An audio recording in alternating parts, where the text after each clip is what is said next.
Hey, you're listening to Blindsight. Let's go. Dental health isn't something to take lightly.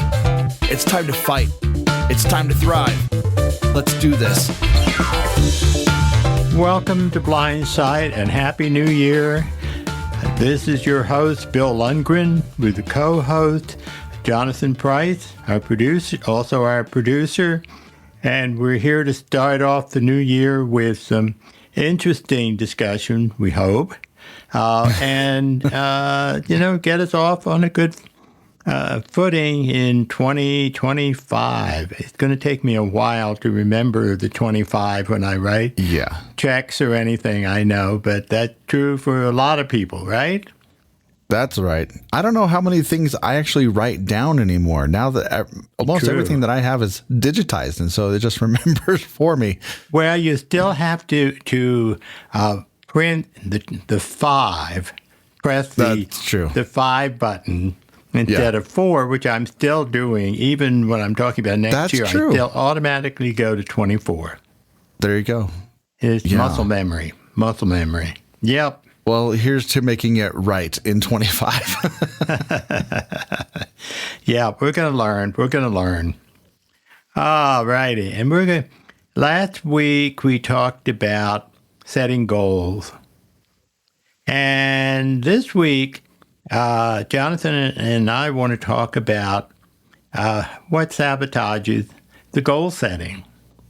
And because I think it's real important that we just understand that that's the tendency that happens. And I can give you, if we had a longer program, I could give you a list of all the things I am constantly unwilling to do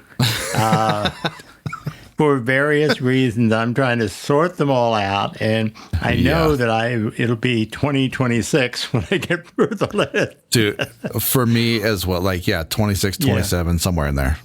Yeah. And so what we're talking about is, you want to do something, but you've been stonewalling whatever that thing is. And, there is stuff, the resistance is almost palpable. And then what people do when they encounter a resistance to a particular thing, they become more resistant if somebody confronts them or they confront themselves instead of, going to the next step.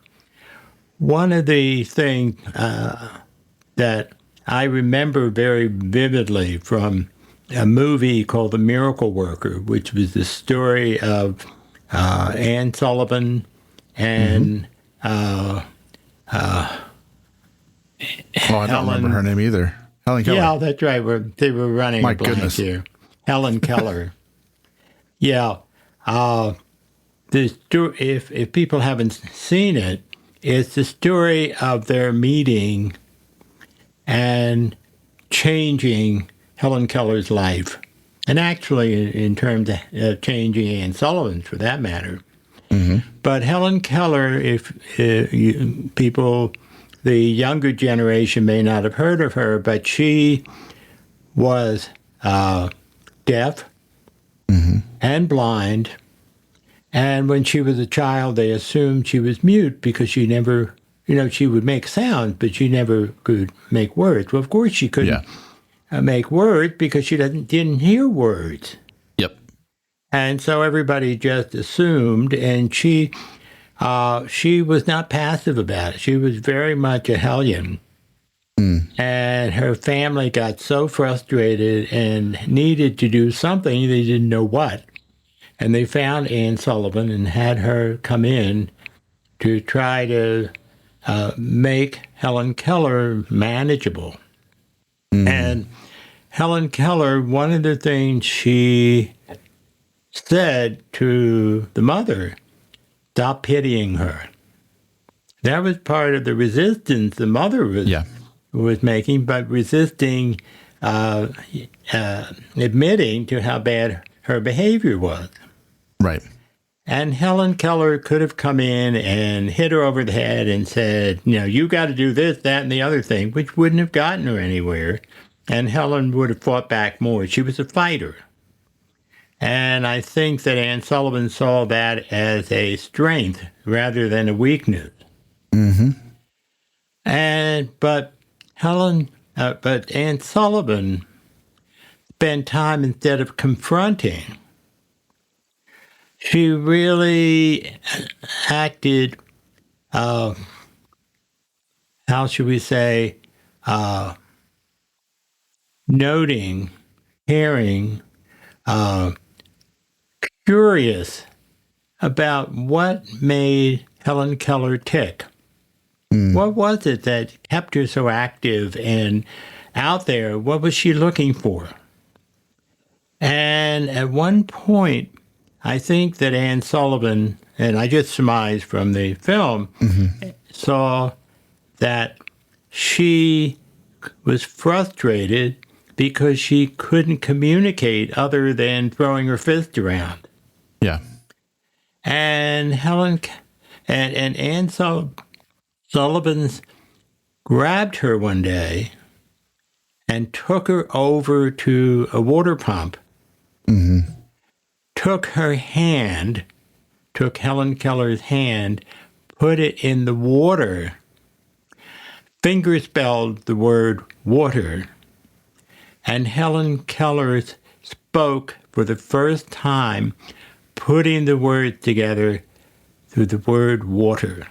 And that changed everything.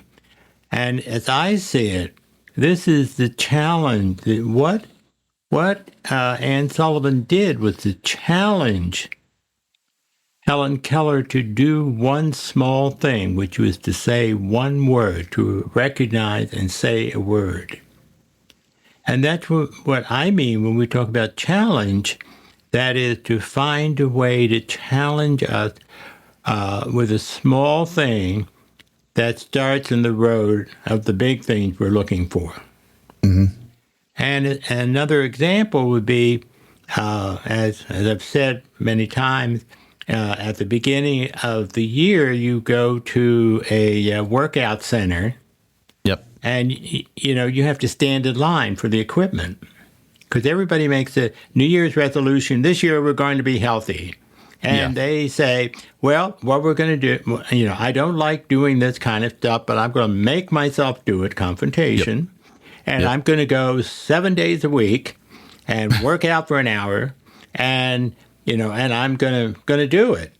Right. And you know how long that lasts. Usually about 2 days. Well, sometimes it may still be crowded for a month. Yeah. But certainly by February and March you may have all the equipment to your use in the workout center, because by March the workout center has gotten a year's membership and nobody's using it. So, but what I want people to think about when they look at their goals, you'd like to be able to work out 7 days a week, but would you be willing to try 1 day a week?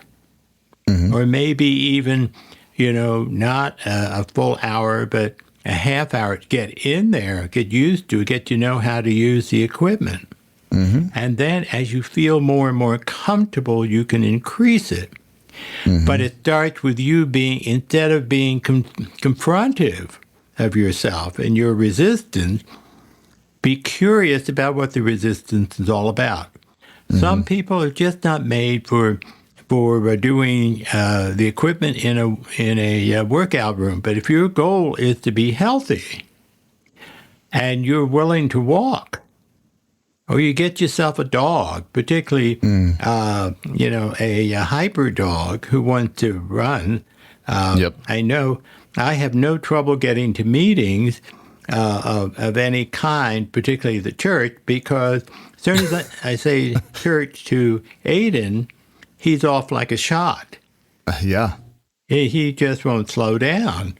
And, I fear for my life sometimes, but I keep up with him.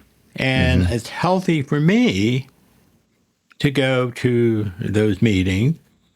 I don't necessarily work out in a workout room or a gym. I'm getting that. And that's how we challenge ourselves to work around the resistance.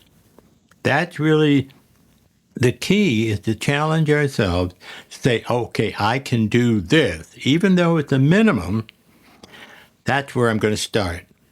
And then you see you build up as you get more and more confident. Mm-hmm. But it has to be not confronting, but just being curious. Now, that's true for ourselves, but it is for other people that we have to do the same thing.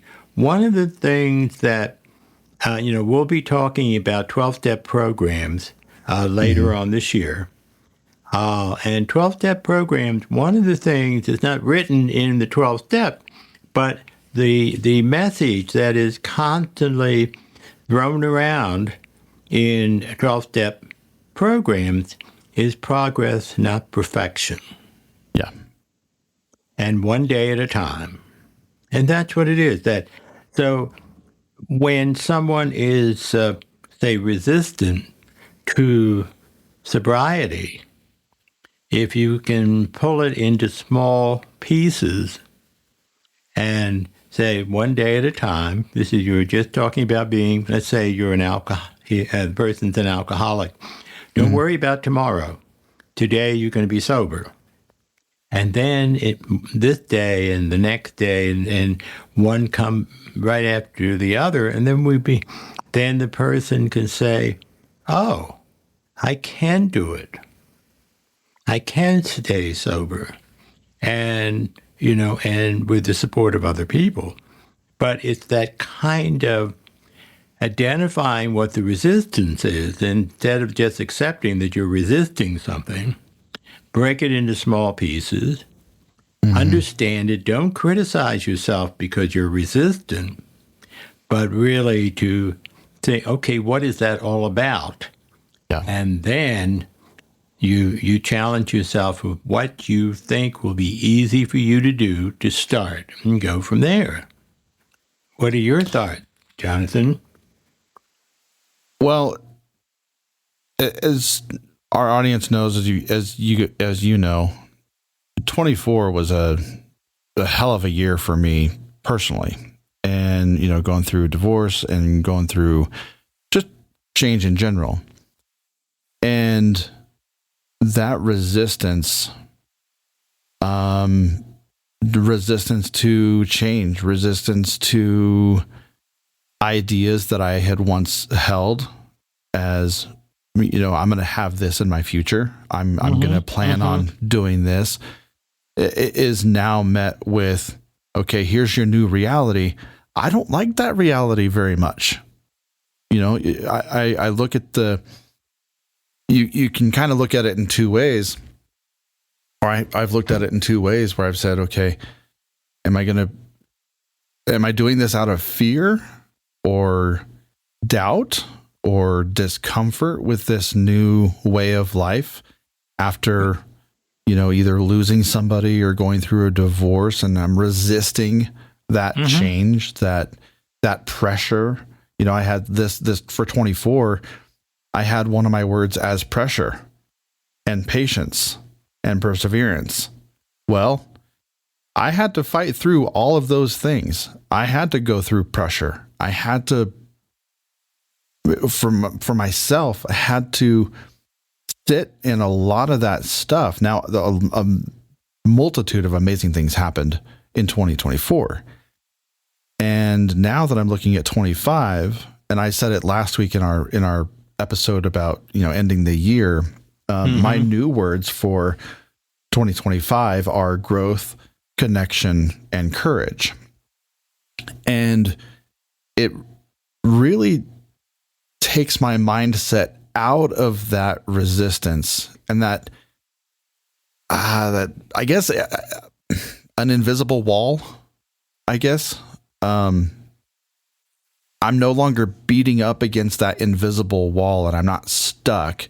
And rather, I get to see 25 as a challenge. I get to push up through those battles. I get to fight and walk up these hills, and I get to do all of these things. And not that I have to, but I actually get to now grow, and I get to go out. I'm going to connect with people. I'm going to have courage to go change things in my life that I want to change, be it, professionally or psychologically or relationally or in my community. Like, there's things that I now see as a challenge that are good things.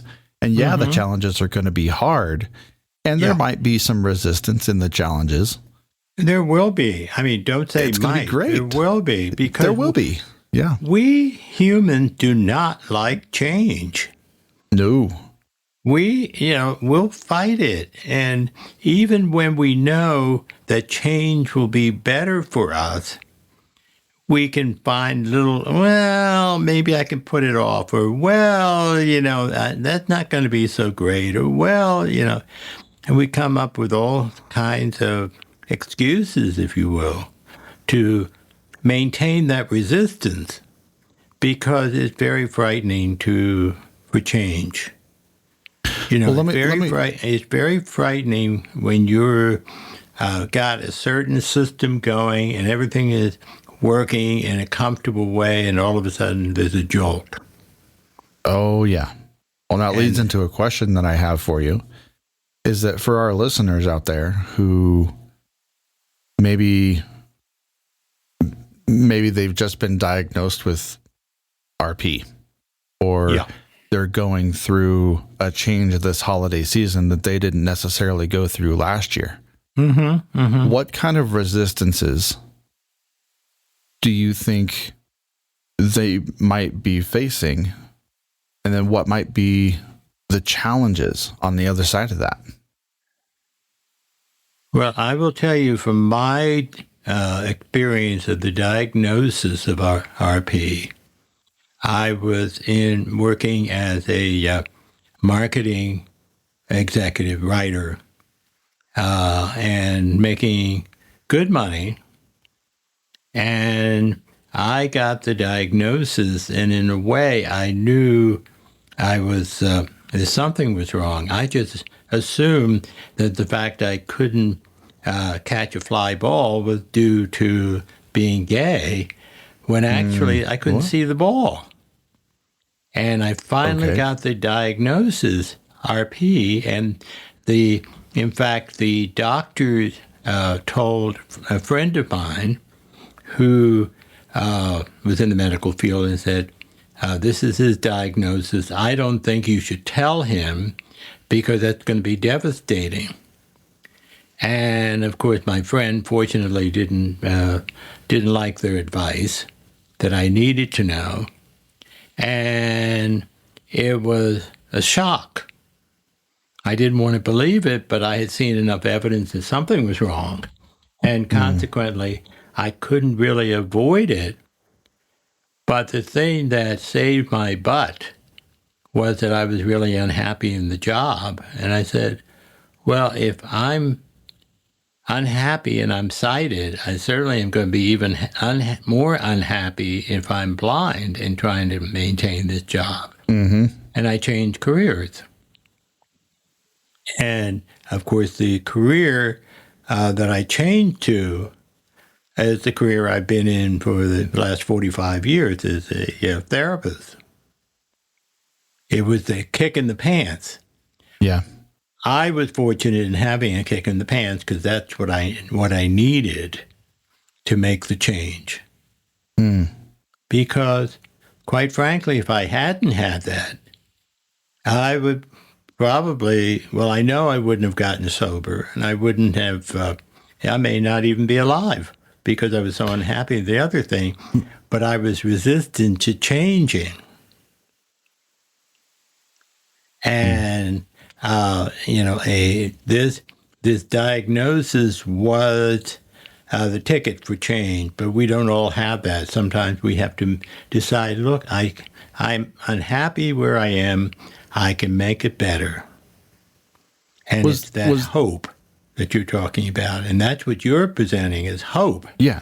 That this new, with all that's gone through, you have the capacity to make changes that will be better for you.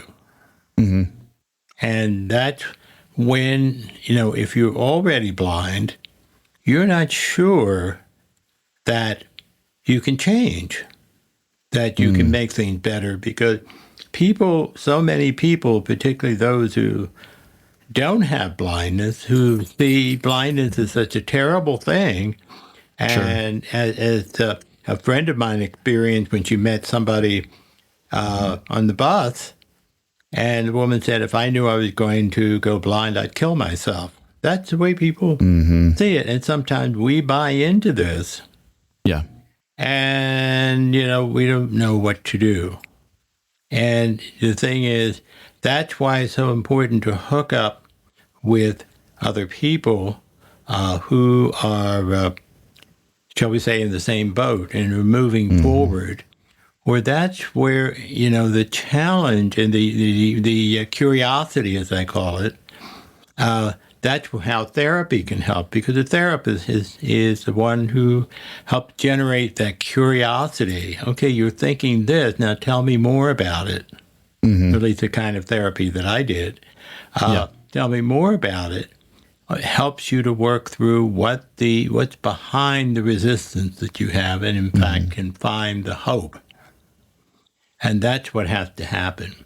And unfortunately, again, with people with blindness or any physical disabilities, then you have people who are resistant around you, who are resistant or don't believe that you can possibly, things could be better as a blind person, and they enable the hell out of you. And you say, well, I have people taking care of everything. I don't have to do anything. Right. Until you reach that moment where you say, I can't do this anymore. And then we get all this resistance from the people who are enabling us, because it makes them feel better taking care of us. So we're not encouraged to make things better. And so it all works together to set up a difficult situation that we have to say to ourselves, look, as you're saying, this is, we're just started into 2025, and I commit myself to find a way to make my life better.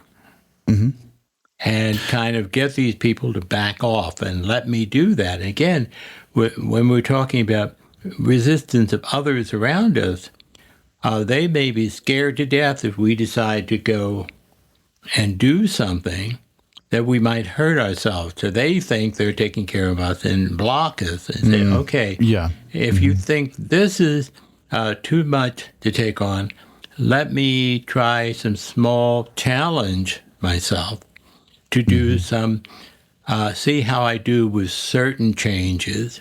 And, if they work, then I can add on, but you have to let me do it. But people are very afraid. They care about us, and they get in our way. Well, there's a question I've been, as you're talking and I'm thinking about and hearing your story and going through this, a question keeps popping up. And a lot of times people will say they have this life-changing moment. They have this almost point of no return, if you will. You put it whatever term they're faced with a decision, the choice to go left or right, or your kick in the pants moment, I think is what you said. Would it be a fair statement? It's a clinical term, by the way. Yeah. Yes. It almost feels like that question or decision or that kick in the pants moment is really the border or the dividing line between resistance and challenge. Is that kind of what I'm hearing? That's what it is. Is that a fair assessment? That's what it's the decision, but you don't necessarily, in my case, I had a very clear kick in the pants. Yeah. But sometimes the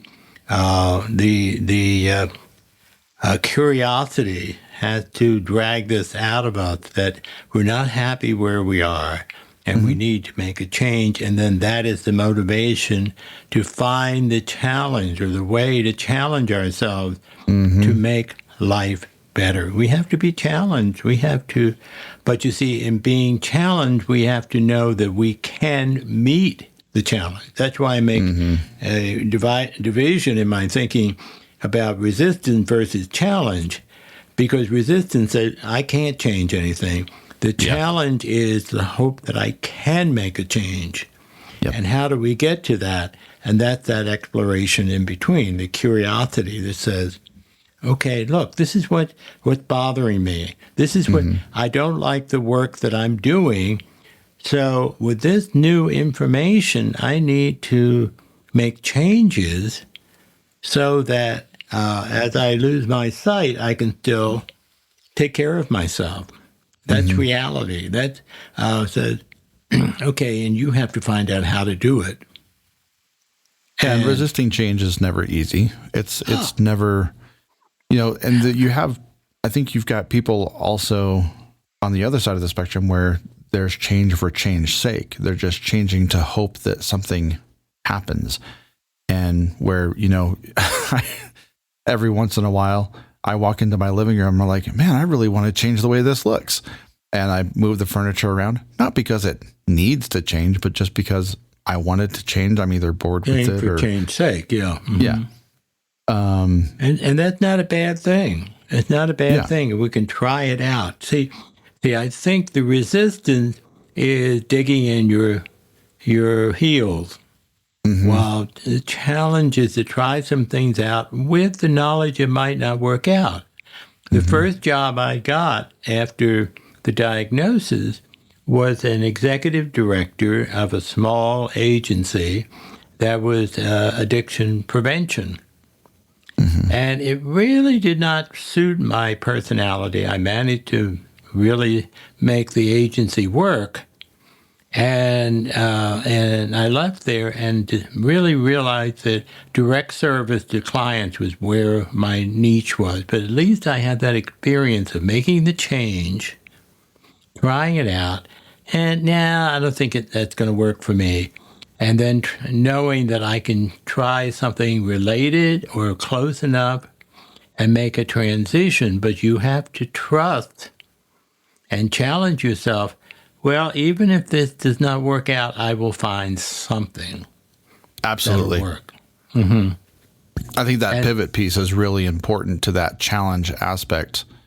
I know I have to pivot a lot when I'm faced with certain challenges, because for as much as I like to have schedule in my life and things in my life, if I can't be adaptable and I can't go with the flow, I'm going to set not only myself up for failure, but my kids and the people that depend on me. But you see, the thing is, there's no such thing as failure. Right. There's a different way of doing something. The National Federation for the Blind always says you can do whatever you want to do. You just have to do it differently. And I think there's truth in that. But Steve Jobs invented the personal computer as a result of a number of failures of things he was working with. He kept at it. And you see, this is where we become fearful, particularly as a blind person, and knowing that people are judging, I can't fail. Because if I fail, it'll just prove to people that, being blind is awful and whatever. And you can't do that. You have to say, I have to follow my bliss. Right. I have to try something. If it doesn't work, I'll find something else. It'll be a message to me to find something or to change my direction. But I will get there. And that has to be, a lot of trust on your part of yourself. Well, and it goes back to that curiosity point you were making earlier of, am I going to sit in the failure, or am I going to get up and try again? Am I going to figure out a different way to do it? Was it Edison who had the phrase, I didn't stumble upon the light bulb, but I found 999 ways to not make a light bulb. Right. It's a mental kind of gymnastics that you and it's a sometimes you're forced to do. Right. It's a trusting of ourself and our abilities. And I remember a therapist I went to called me tenacious. And over the years, I've said, that was a good designation, and that is what I do. And that's what has really saved my butt many, many times. Until So you embraced that tenacious word? You have word? to embrace it, yeah. And we have to be tenacious. We have to be, okay, I'm willing to try. And if those people, those caretakers care about us, they will really help us if they support us in trying and not worry about failure, or maybe we're going to get hurt, because we'll be able to pick ourselves up and continue. It just, they become very fearful that we're going to be disappointed and emotionally we're going to hurt and so forth and so on. And no, that's not true. Well, and just like in every adventure, there's going to be trials, there's going to be tribulations, but there's also going to be victories and things to celebrate. Enjoy. No matter how big or how little they are, those two dichotomies are always going to be there. That's right. That's right. But there has to be an optimism. There has to be a sense of, I can do it if I just keep at it, and can be very tough. And I'm not trying to be Pollyanna about the whole thing. I think that really, in many ways, we don't have any choice. I agree. Because if we stay stuck in this thing that makes us unhappy, that's even worse. And we don't have a whole show to get into that aspect. Right. Yeah, that's right. We will sometime. We're already running up against it. But Bill, as we wrap up, if people are going to have a lot of questions, people are going to have, as they're going into 25, things that they're going to be asking themselves, things that they may find counseling for the first time. They may find somebody to talk to. And, we're preparing for this 12-step series. What would you say to our listeners to try to help propel them or challenge them in our verbiage today, moving forward, and as we wrap this up? I think that moving forward is really the operative word. If you're going to feel confused and you're going to feel stuck, and if you can get some people who listen and not get enmeshed in it, but give an objective thing. Okay, here's your strength. Here's your, we really have to look at our strengths and our weaknesses as part of the curiosity, and say, I can do it. I can do it. You can write those words somewhere where you can see it all the time. I can do it. And that's what I hope for people to say, to feel, even if they don't feel confident, fake it. Yep. And you'll be surprised how you're able to pull it off. And I wish people the best for the new year, to be able to achieve the things that they've been thinking about, but were resistant to making that change.